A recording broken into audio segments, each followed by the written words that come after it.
예, 안녕하세요. 지난 시간에 어순에 따라서 세계 언어들을 어떻게 분류하고 우리 언어는 어떤 특성을 갖고 있는가를 봤었죠. 우리 언어는 SOV 어순을 갖고 있는데 또 그것뿐만 아니라 부문적 자유 어순의 특성을 보이고 있다라는 걸 봤습니다. 자, 이번 시간에는 어, 언어를 기술할 때 주어의 중심을 두느냐, 주제의 중심을 두느냐, 이걸 가지고 유형을 분류하는 방법부터 시작을 합니다. 주제 중심 언어, topic prominent language.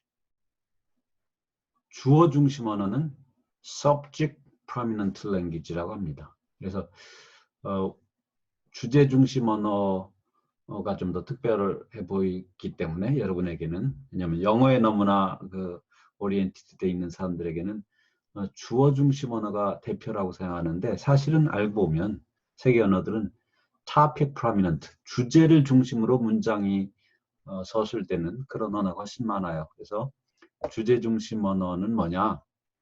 문장의 주제 또는 화제라고도 하는 이 topic이 통사론적으로 정해져서 명시적으로 드러나며 주어는 중시되지 않는 언어를 말합니다. 그래서 우리말은 주어가 막 생략되는 경우가 참 많죠. 그리고 아무거나 그 문장의 맨 앞에 올 수가 있어요. 독일어가 이런 성격이 있었잖아요. 한국어, 일본어, 중국어, 인도네시아어, 자화어, 그리고 뭐 독일어, 뭐 이런 것 등등이 여기에 해당이 되고요. 이런 주제에 대해서 아주 포괄적인 저술이 1976년 찰스 리라는 사람과 샌드라 탐슨이라는 두 사람에 의한 저서에 표현이 됐습니다.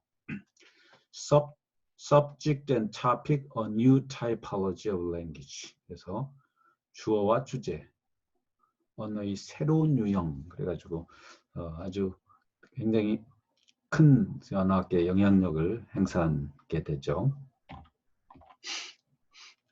그래서 주제는 한국어에서의 경우 보조사, 는, 나는 갈 거야, 이렇게 할 때 철수나 영이나 안 간다고 하는지 모르지만 나는 갈 거야, 나는 참 행복해, 이렇게 는이라는 걸 우리는 주제격 조사라고 흔히 불러요. 그래서 뭐 보통 한국어를 배울 때 는, 이가 전부가 주격 조사라고 하는데 성격이 다르죠. 는과 철수가 왔다 하고 철수는 왔다는 의미가 다르죠. 철수가 왔다 그럼 그냥 철수는 주어에 불과합니다. 근데 철수는 왔다라고 하면 물론 이 경우에 철수가 주어이면서 또 주제, 화제가 되는 거죠. 한국어에서는 한국어는 아까 그 grammatical marker, 문법적 기능 표식이 아주 잘 발달된 그런 언어이기 때문에 주제를 표시하는데 참 어려움이 없지만, 중국어라든가 자화어라든가 이제 이런 경우에는 그런 grammatical marker가 표시가 되지 않아요. 그래서 이런 경우는 어순상 문두에 표시되는 경우, 그 문두에 나오는 거를 주제로 보는 경우가 많이 있는데요. 자, 이렇게 우리말은 그래도 같은 표식어가 있기 때문에 이게 주제구나, 이 대화의 주제구나를 알 수 있는데, 중국어처럼 표식어가 없으면서 문두에 나온 거를 주제로 본다고 한다면 이게 과연 그냥 단순한 주제인지 아니면 단순한 주어인지 아니면 그 대화의 주제인지를 구별하기가 참 어려워요. 문맥으로 판단해야 됩니다. 그래서 한국어가 그런 면에서 이제 처음 배우는 사람한테는 이 은는과 이가를 구분하는 점에서 좀 어렵게 처음에 느껴질지 모르지만 자꾸 하다 보면 훨씬 더 쉬운 언어가 되겠죠. 문맥을 보지 않고도 어느 정도 주어인지 주제인지가 판단이 가능하기 때문입니다. 반대로 영어 등 많은 인도 유럽어는 주어가 명확히 드러나고 반대로 주제는 문법적으로 드러나지 않아서 주어 중심 언어, subject prominent 언어에 해당이 된다. 그래서 영어 같은 경우는 주어가 반드시 있어야 돼요. 주어가 없이는 안 됩니다.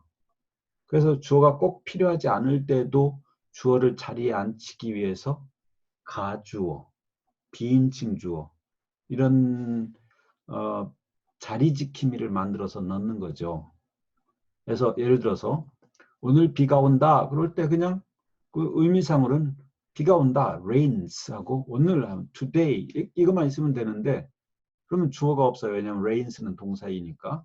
그래서 굳이 주어를 만들어 넣기 위해서 it rains today. it라고 하는 비인칭 주어. 아무 의미가 없이 그저 주어 자리만 지켜주는 그런 표현을 사용하죠. 주어 중심 언어의 특성입니다.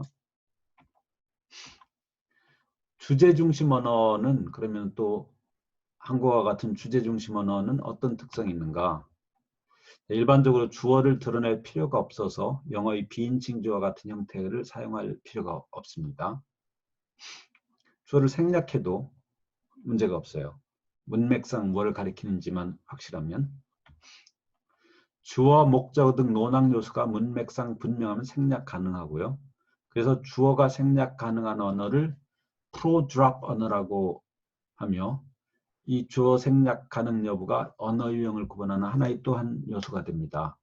이 프로-드롭 하면 프로라고 하는 것은 프로나운 대명사 주어를 흔히 가리켜요. 목적을 가리킬 수 있고 드롭은 떨군다. 즉 표시 안 한다는 뜻이죠. 그래서 언어를 구분할 때 프로-드롭 언어냐 non-non을 붙여서 non-pro-drop 언어냐 이렇게 구분하기도 하는데 한국어는 당연히 프로-드롭 언어고 영어는 non-pro-drop 언어입니다. 유럽어는 모두가 다 그럼 영어처럼 non-pro-drop 언어일까요? 아니에요. 사실 유럽어 중에서 로맨스어에 속한 언어들, 스페인어, 이태리어 이런 것들은 이 주어를 생략 가능해요. 뭐 거기는 이제 동사의 표식이 달려 있어요. 동사의 그 어미에 이게 3인칭 단수인지 2인칭 복수인지 이런 표식이 달려 있어서 주어가 생략이 돼도 그게 뭘 가리키는지를 쉽게 알 수가 있죠. 우리말에는 동사의 뭐 과거 시제 존칭 관련된 어미 또 뭐 굉장히 격식을 갖춘 표현인지 아니면 비격식 표현지를 나타내는 이런 것들이 들어있는데 유럽 언어의 대부분은 그 표현이 이게 남성인지 여성인지 중성인지 단수인지 복수인지 뭐 이런 것들을 구분하는 장치들이 많이 있죠. 그래서 로맨스 언어라고 불리우는 불어, 이태리어, 스페인어 이런 언어의 일부들이 프로-드롭 언어의 성격을 보여줍니다. 자, 코끼리는 코가 길다. 이따 또 볼 건데요. 같은 이중 주어 형태 또는 다중 주어 형태가 나타낼 수 있는 것이 주제 중심성, 주제 중심 언어다. 그래서 뭐 왜냐하면 주어와 주제를 때로는 분리할 필요가 있기 때문에 분리하면 더 효과적이기 때문에 하나는 주제로 하나는 주어로 이렇게 사용하는 표현들이 나온다. 저는 짜장면이요. 아까 봤었잖아요. 여러분이 예를 든 거에서 내가 발췌가 여기다 적었어요. 저는 짜장면요처럼 주제와 주어가 구분되지 않을 수도 있다. 예, 저는 짜장면요. 예, 사실 이게 애매해 보이는데 저는 그래서 이 내용을 볼 때 저는 이건 주어가 아니죠. 어떻게 내가 짜장면이에요?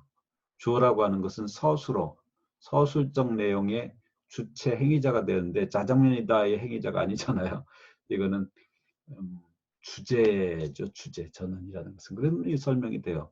As for me, 영어로 말한다면 as for me, 나한테는요, 내 입장에서는요, 짜장면이 좋겠어요. 그러니까 이 뜻하는 바는 as for me, I would like 짜장면. 짜장면 sounds good. 이런 뜻이겠습니다.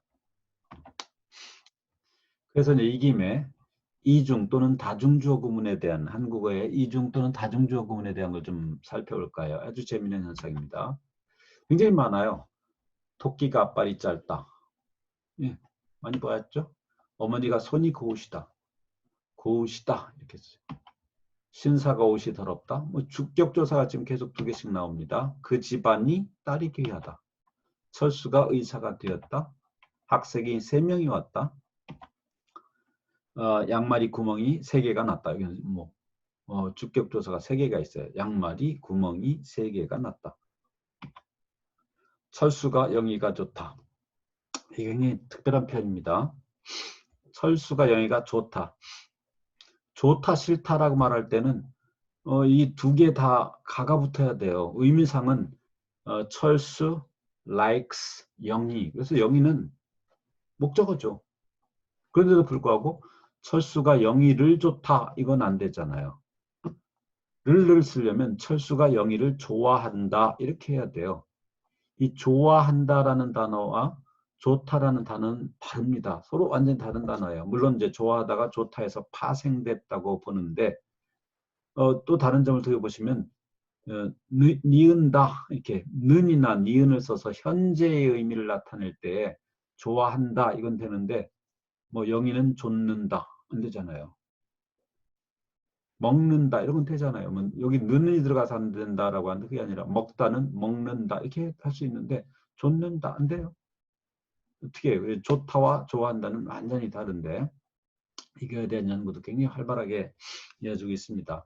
어떤 사람은 좋다는 일종의 형용사다.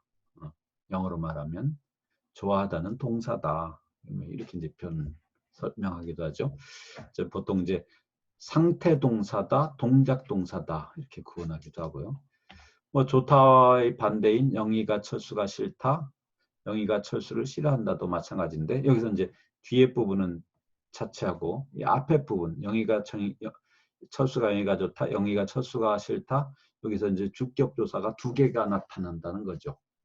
자, 이걸 어떻게 설명할 수 있을까? 한국어를 배우는 외국인들한테 이걸 설명하기가 참 힘듭니다.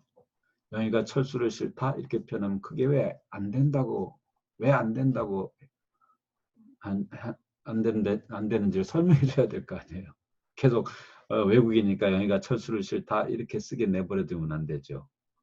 네. 자, 이거에 대해서 역시 굉장히 많은 연구가 되고 있는데 아직 뚜렷한 결론이 나 있지 않고요. 다만 이걸 유형적으로 분류하려는 노력이 있어요. 토끼가 앞발이 짧다 그러면은 앞발이 토끼라는 그 동물의 신체 부위죠. 이럴 때 이게 가능하다. 어머니가 손이 고우시다도 마찬가지다. 그래서 손은 어머니의 일부분이죠. 그래서 어떻게 보면 손이 곱죠. 어머니가 곱다는 뜻이 아니라 손이 곱다는 뜻인데도 불구하고 어머니를 존칭해야 되니까 여기다 시를 붙였다. 이것도 신체 부분. 자, 신사가 옷이 더럽다. 이거는 옷이 신사의 신체 일부. 뭐 어떻게 보면 그럴 수도 있지만 분명한 건 신체 부분 아니죠. 이건 소유. 신사가 집이 많다 이렇게 말할 때 역시 소유잖아요. 그 딸이 그 집안이 딸이 귀하다. 그래서 이런 거는 범위를 나타낸다고 할 수 있는데 큰 범위, 집안 속에 딸이 들어가 있는 거죠. 네. 그래서 이제 어떤 경우에는 이 가하고 여기 두 개의 주어를 서로 바꿔놔도 말이 되는 경우가 있고 안 되는 경우가 있어요. 그러면 앞발이 토끼가 짧다. 앞발을 더 강조하려고 할 땐 가능하죠. 손이 어머니가 옷이다. 옷이 신사가 더럽다. 딸이 그 집안이 귀하다. 뭐 가능해 보입니다. 그런데 자, 철수가 의사가 되었다. 이거는 이제 변화의 과정을 나타낼 때도 쓴다. 되다 같은 동사에 쓴다라고 하는데 철수가 의사를 되었다는 건 안 되잖아요. 이때는 의사가 철수가 되었다. 이건 다른 뜻이 됩니다. 이건 바꿀 수가 없어요. 학생이 3명이 왔다. 이건 이제 분류사 구문이 구미운이 아니라 구문. 예. 분류사 구문인데요. 3명이 학생이 왔다. 이건 어색하죠. 여기서 1명, 2명, 3명 이런 것들을 분류사형으로 클래시파이어라고 합니다. 우리 한국어는 이 분류사가 아주 잘 발달돼 있어요. 누나가 한 분, 나무 한 그루, 연필 한 자루, 양말 한 켤레, 장갑 2켤레 이런 식으로. 그래서 외국인들의 한국어를 가르치다 보니 이걸 굉장히 어려워한다는 걸 알 수 있습니다. 여러분들 이제 외국인들에게 한국어를 좀 가르쳐 보세요. 그 외국인들 좋아할 것이고 여러분한테도 한국어를 공부하는 아주 좋은 기회가 됩니다. 양말이 구멍이 3개가 났다. 굉장히 더 많이 할 수 있는데 올림픽 공원이 입구가 통로가 1개가 매우 비좁다. 이런 식으로 얼마든지 늘려나갈 수 있어요. 이건 어디에 속할까? 과연 3유형에 속하는 것일까? 양말이라는 범위에 구멍이 있고, 그러면 그거는 그렇게 볼 수 있는데, 세 개는 또 뭐냐?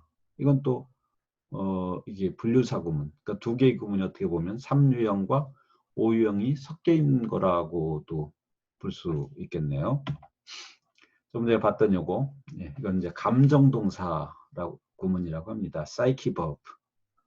감정을 나타내는 동사, 좋다, 싫다, 밉다.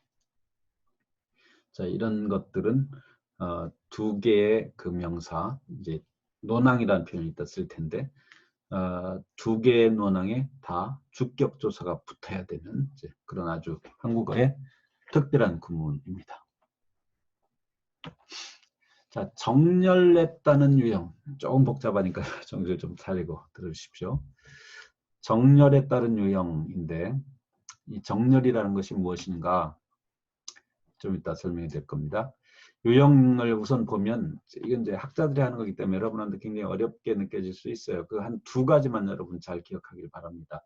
주격 대격 언어라는 것과 능격 절대격 언어, 이 두 개는 좀 꼭 알아두시고, 그 밖에 활격 불활격 언어, 삼분법 언어, 직격 언어, 동작성 정태성 언어, 분열 능격 언어, 직류 역류 시스템 언어, 오스트로네시아 정렬 언어, 뭐 이런 것들이 있는데, 이게 이제 어떤 동사가 있으면은 주어만 하나 있는 동사도 있고, 이걸 자동사라고 하죠. 또 어떤 건 주어와 목적어가 있는 동사, 이걸 타동사라고 하죠. 이럴 때에 이 주어, 목적어 이런 것에 어떤 격이 붙는가, 우리는 그냥 언어, 한국어와 영어에 대해서는 여러분 잘 알고 있으니까 주어면 무조건 주격조사가 붙는 거고, 아니면 영어 같은 경우는 주어면 문장의 맨 앞에 나오는 거고, 목적어면 목적격부사가 붙으면 되지 뭐. 영어는 목적격 그 inclination이라고 해서 이렇게 declension 해서 목적격 형태소로 바뀌잖아요. 그렇게 하면 되는 거지 뭐. 뭐가 문제냐? 그렇지 않다는 거죠. 아주 신기한 게 있어요. 목적어에다 주격조사 같은 게 붙는 경우도 있고, 이제 그게 뭔지를 이제 다음 시간 보는데, 적어도 주격 대격 언어와 능격 절대격 언어는 여러분 좀 기억하길 바랍니다.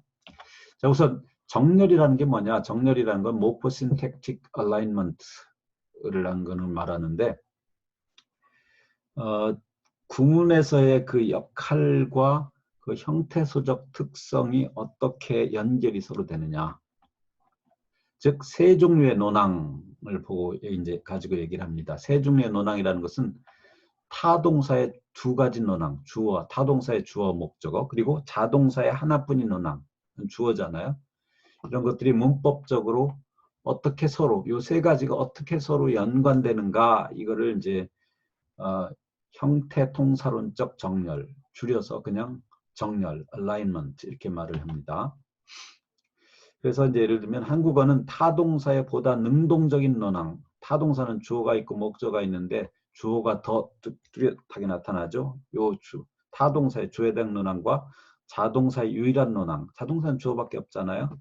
이걸 한데 묶어서 주어로 취급하고, 타동사에 보다 수동적인 논항, 나는 밥을 먹었다 그럼 나는은 굉장히 능동적인 논항이고, 밥을 먹었다, 밥은 먹히는 거잖아요. 수동적인 논항이죠.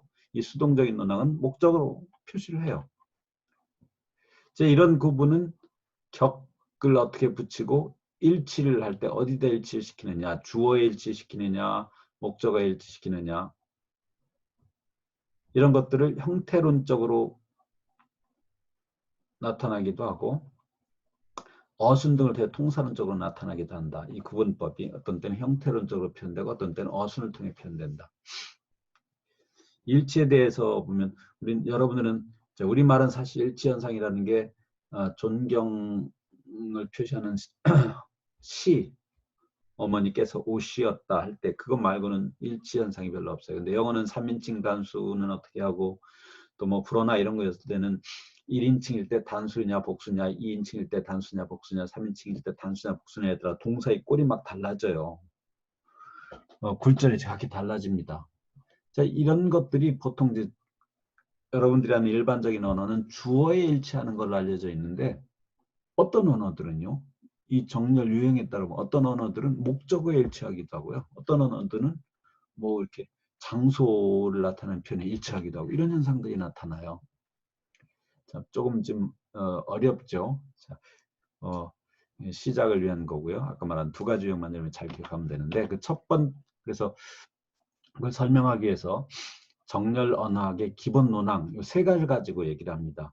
자동사의 하나뿐인 논항 이걸 S, subject S로 표현했어요. 또는 하나뿐이다, 유일하다 이게 sole이라고 하죠. S-O-L-E. 그래서 하나뿐인 거다. 그래서 S로 어쨌든 표현하고 A는 타동사의 주어 또는 행위자. 타동사는 아까 얘기했지만 나는 밥을 먹었다 그럴 때 나는 행위자예요. A 전 들어갑니다. 그래서 이걸 A로 이미 S는 자동사의 주어로 표시했으니까 이건 이제 A로 주어인데 A로 표시를 합니다. 그리고 타동사의 목적어 또는 피행위자. 아까 나는 밥을 먹었다 했을 때 밥은 먹히는 존재예요. 당하는 존재예요. 그래서 이걸 patient라고 하는데 그래서 P로 표현할 수도 있지만 흔히 그냥 우리가 목적어라고 하니까 O로 표현해가지고 요 세 개의 요소들의 관계성으로 언어를 분류하는데 굉장히 재미있는 현상이 나타나요. 그래서 우선은 주격 대격 언어, 영어로는 nominative accusative 언어라고 하는데 S와 A를 동일하게 취급하고 O를 구별하는 언어입니다. 즉 S는 뭐예요? 자동사의 주어죠. A는 타동사의 주어죠. 그러니까 자동사든 타동사든 문장이 주어. 그러니까 그걸 두 개를 동일하게 취급하는 거 아주 당연하게 느껴지죠. 왜냐하면 한국어, 영어, 라틴어 이런 것 등등 여러분이 좀 아는 언어들이 이런 유형을 취하고 있으니까 이게 당연하게 느껴지는 거예요. 근데 문제는 능격, 절대격 언어라는 게 있는데 이게 또 상당한 그 부분을 차지합니다. 능격, ergative, 절대격, absolutive. 네, 이 언어는요. S죠. S는 자동사의 주어입니다. 요거와 타동사 경우는 O, 목적어를 동일하게 취급한다는 거예요. 그리고 타동사의 주어를 별도로 구분을 해요. 이걸 ergative라고 해서. 이번 S가 A랑 같은 게 아니라 S가 O, 목적어랑 같은 건데 바스커, 마야, 에스크모, 호주 원주민어 이런 것 등등인데 그러니까 타동사의 목적어에 부여하는 격하고 자동사의 주어에 부여하는 격이 같다는 거죠. 그리고 능격, 그렇다면 능격은 여기 홀로 뭐 외톨이가 된 능격은 어떻게 표현되느냐? 보통 도구 뭐와 함께 이런 거예요. 뭐뭇으로 속격, 소유격을 흔히 말합니다. 이런 것들로 표현된다. 그러니까 이 언어의 경우에는 자동사의 주어와 타동사의 목적어가 격이 같아요. 그게 주격처럼 표시되든 목적격처럼 표시되는 격이 같고 타동사의 주어는 별도로 다른 표식이 붙는다. 독특하죠? 이게 많아요. 근데 세계 언어의 6분의 1 정도를 차지하는 게 능격, 절대격, 어거티브, 애블루티브 언어인데 이런 걸 못 봤기 때문에 여러분이 이게 이상하다고 느끼는 거지. 그 언어를 사용하는 사람들 입장에서는 이게 당연한 거고 그 언어를 사용해온 사람들이 영어나 한국어를 배울 때 굉장히 어색하게 느낄 수 있죠. 왜 그럴까? 그러면서. 자, 여기부터는 다음 시간 하겠습니다. 조금 전에 또 얘기했지만 적어도 여러분들이 nominative, accusative 언어와 ergative, absolutive 언어 정도는 서로 비교해가지고 세계에 이런 언어가 있구나. 이 정도는 꼭 알아두길 바래요. 그래서 여러분들이 이제 아프리카를 여행하거나 이럴 경우에 그 사람들 쓰는 표현을 여러분이 조금 공부를 할 경우에 어색하더라도 맞아. 이것은 능격 절대격 언어구나 라고 또 그 밖에 이제 잠시 후에 설명한 또 그런 유형의 언어구나 라고 느끼고 충분히 이해하는데 도움이 될 수 있습니다. 네, 수고했습니다.